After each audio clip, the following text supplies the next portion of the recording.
We'll start here with Apple, highlighting anticipated AI announcements, which included a partnership with OpenAI. Failed to blow away investors today. Apple fighting to keep pace in the AI race with the likes of fellow Mag 7 names like Microsoft and Google. For more now, we are bringing in Paul Meeks, co-CIO at Harvest Portfolio Management and partner at Wall Street Beats. Paul, it is good to see you. And listen, you have been, Paul, following tech a long time, investing in tech names for a long time, Paul. I'm sure you were watching Apple's big show today. Give us the takeaways, Paul. What'd you make of it? Well, I think what they did is they made AI announcements that were essentially table stakes, maybe a little bit better, but nothing really distinctive except for maybe the privacy piece, not only for the software developers, but for the end customers. But that's always been part of Apple's shtick.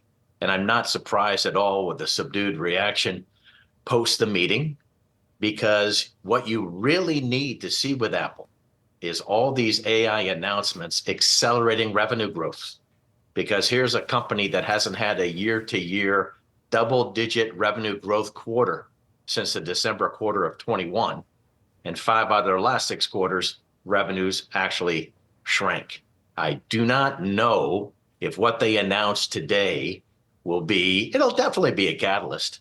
It'll sell some iPhones, but I don't know if it's going to be significant enough to get the bulls, even more excited if you get this stock close to what is already a all-time high. And as I said, company hadn't been growing.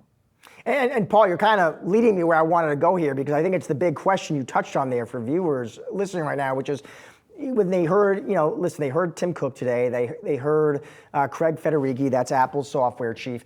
Do you think what you heard today, as Apple laid out this vision and laid out these AI features, Paul, do you think that is enough to kind of jumpstart a meaningful iPhone upgrade cycle? We would expect Tim Cook to take the stage in September, introduce those new shiny iPhones. You think we get that, Paul? Because you sound a little bit more maybe skeptical there. Oh, I'm definitely skeptical. We'll get a cycle, like, for example, Dan Ives, well-known analyst that covers this stock, buddy of mine on one of your competitive networks, thought this was a dream team scenario announcement. I don't think so. We will have a iPhone cycle. We'll get a little bit of a lift, but remember, part of the lift will be that we have a lot of iPhones in the ecosystem that are now 3, 4, even 5 years old. So they're due to be refurbished. But I don't think this is going to be that big of a deal. Or the people that say it's going to be a big deal, they don't really know. They're speculating, because I'll believe it when I see it. Because as you know, there's a lot of money going into AI infrastructure builds, and that'll continue for a while.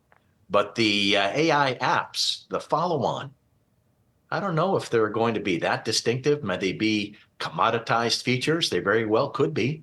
And so I am not betting on any of these software companies or device companies, even Apple, but I stick with the infrastructure builders that I can count on. I don't know if there's going to be enough gold at the end of this rainbow once we build all these large language models, even including for Apple.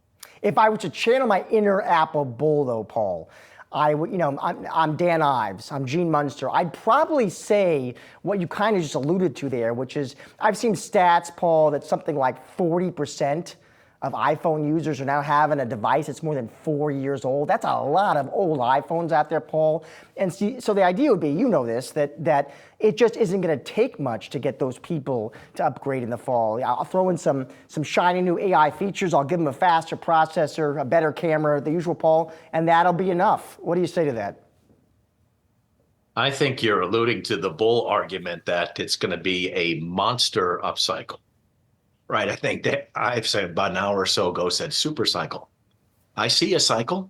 I just don't know if it's going to be that big. And the problem is with the stock at about its current price, almost $200 a share, you're betting on those dreams to come true. And I think we'll see some action. We will see a decent iPhone refresh.